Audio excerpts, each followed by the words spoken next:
how can all of us learn from this horrible experience, the horrible segregation, the horrible death, and how can we teach our children and our grandchildren and the next generation down to be more tolerant and to understand what really happened there.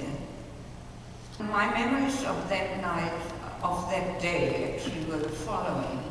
In the first place, some men were put into jail, into a temporary jail, and in the morning when I got up, there was a knock at the door, and the Nazi was there and asked my mother whether Dr. Segall, they used, I don't know why I used the word Dr. Segall, they certainly didn't respect him, was at home. He wanted to put him in one of those temporary camps.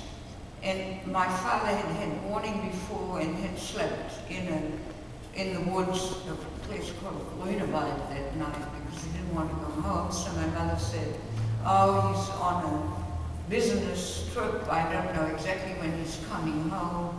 Cell phones were not in use at that time, and it was the impression that this Nazi was asked to round up, say, numbers, 10 men, 3 women, to be put in jail. And when he didn't get the one, he went to the next house. So basically, we were spared. But then later on, I went to the local synagogue, with quite a famous synagogue now in the Fasanenstraße, for those that know Berlin. It's now the Jewish Community Center. And my job at the time was to take 2 smaller children to religious classes. And as I approached the corner of the street, Fasanenstraße, I smelled fire, I saw smoke. I didn't know what was going on. When I got to the corner, well, you know, the end of the story, the synagogue was in flames.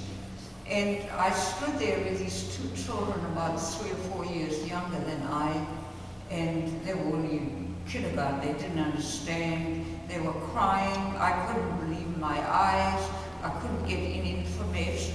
And in all this mess, there were groups of little Nazi boys in their brown uniforms marching around, singing and saying death to the Jews, and so on and so forth. Well, you know the end of the story. The synagogues were burned. The night is called Kristallnacht because all the glass windows were shattered and it looked like broken crystal. And it was only at that late stage that my parents and their friends took fascism seriously and made an attempt to immigrate. Well, luckily, with some effort, after 2 years, we got a visa to Australia, and you know the end of the story. Everybody got out except me and my family. My brother and I got out, but that's what I'm going to tell you about. How did we get out of this horror? When I was a kid, I never was in school. I left Germany when I was 3 and a half. While we were in that camp, they made arrangements to get the Swiss Red Cross to set up orphanages all over France for French children and others, to put a place for us to go to. The boys were sent to this other place to build latrines, to make beds out of straw, to build double dumps or triple dumps or whatever it was. At this basically abandoned chateau. I mean, it was in terrible shape. It looks very nice from the outside in 1941. You get inside, and this is the inside, and you can see that it's, things are sort of kind of broken. Then here's the small one, the kinder. And you can see me as a 3rd person from the end. That's me. But my father was shipped off to Auschwitz about 3 months after we saw him. And how did we get to see him? The Swiss Red Cross contacted the International Red Cross. And since it was all in France, and in 1942 the Gestapo had not yet taken over southern France, the French could be bribed. And so somebody, bribed the camp commander and allowed us to visit.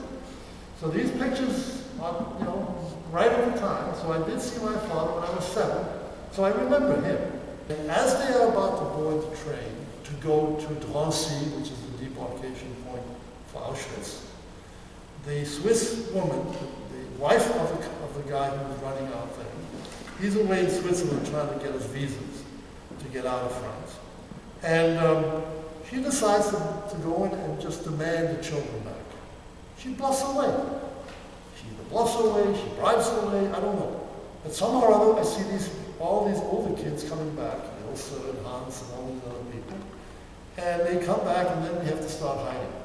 So we hide in the woods, we hide in some basement, whenever the gendarmes come. And then of course the Gestapo comes in and they can't be bribed. They're just German, you get bribed. You know, they just don't accept it. It's against the law. And so now here, they had to get us out. Many people went to Switzerland. The border was easy to cross. But if they caught you, they turned you back to the Gestapo and you wound up dead. So we went over the more difficult route, which is Spain. So you cross the Pyrenees. Now this is March of 1944.